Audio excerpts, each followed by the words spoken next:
అన్నమయ్య జిల్లా రాజంపేటలో ఆదివారం ముస్లిం మైనారిటీలతో టీడీపీ నియోజకవర్గ నేత గంటా నరహరి ములాఖత్ నిర్వహించారు. మన్నూరు ఈద్గా మైదానంలో జరిగిన ఈ సభలో పెద్ద సంఖ్యలో మైనారిటీలు పాల్గొన్నారు. ఈ సందర్భంగా గంటా నరహరి మాట్లాడుతూ తెలుగుదేశం రావాలని ముస్లిం సోదరులు కోరుకుంటున్నారన్నారు. ఈ సందర్భంగా మన్నూరు ఈద్గా మైదానం ప్రహరీ నిర్మాణం కోసం 10 లక్షలు ప్రకటించారు. రాజంపేటలో ఉన్న ముస్లిం సోదరిమణులకు కావాల్సింది నాకు అర్థమైందంటే తెలుగుదేశం పార్టీ ఖచ్చితంగా అధికారంలోకి రావాలని. ఎందుకంటే ఈరోజు డెవలప్మెంట్ ఎక్కడికక్కడ ఆగిపోయింది. ఈరోజు ముస్లిం సోదరిమణులకు వాళ్ళకు చాలా అన్యాయం జరుగుతోంది. ఎందుకంటే ఈరోజు ఒక్కసారి ఆలోచించండి, చంద్రబాబు నాయుడు గారు ఇచ్చిన పథకాలన్నీ ఆగిపోయాయి. రంజాన్ తోఫా దగ్గర నుంచి ఎత్తుకొని ఒక 5,000 రూపాయలు మన ఇమాములకు 5,000 రూపాయలు ఇచ్చే పథకాలు కానీ, 3,000 రూపాయల పథకం కానీ, నెక్స్ట్ ముస్లిం సోదరులకు ఎక్కడెక్కడ పథకాలు ఆగిపోయాయి.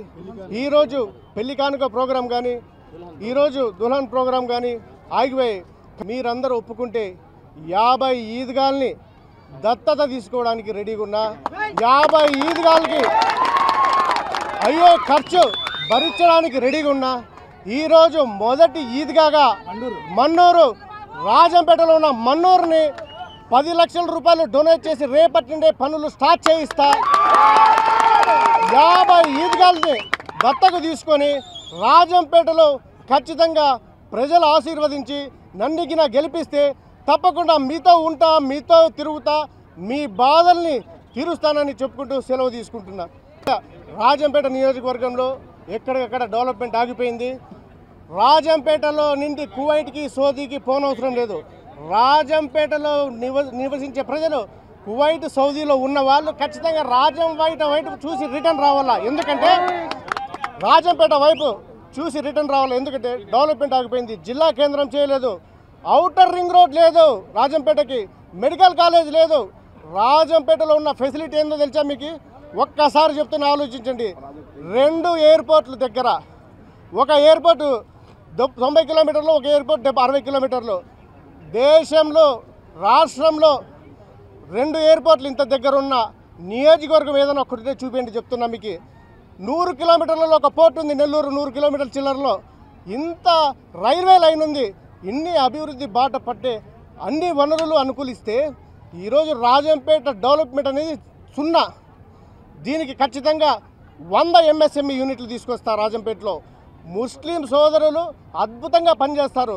వాళ్ళకి తప్పకుండా దీంట్లో ఒక 40-50 యూనిట్లు, మన హిందూ సోదరులు యూనిట్లు కావాలంటే వాళ్ళకి ఒక 50-40 యూనిట్లు పెట్టి 100 ఇండస్ట్రీస్, 10,000 మందికి ఉపాధి కలిగే పరిస్థితికి తీసుకొస్తాం. ఇదేదో మాటలు చెప్పడానికి రాలేదు, ఖచ్చితంగా చేసి చూపిస్తామని చెప్తున్నాను.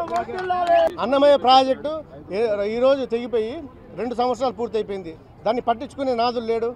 ఒకసారి మీరు ఆలోచించండి, అది 900 కోట్లు 800 కోట్లు వర్క్. అది అన్నమయ్య ప్రాజెక్టు ఈజీగా కంప్లీట్ చేయొచ్చు. ఖచ్చితంగా రాష్ట్రం అన్నమయ్య ప్రాజెక్టు పోయిన పులపత్తూరు పోయినప్పుడే చెప్పాము అందరము.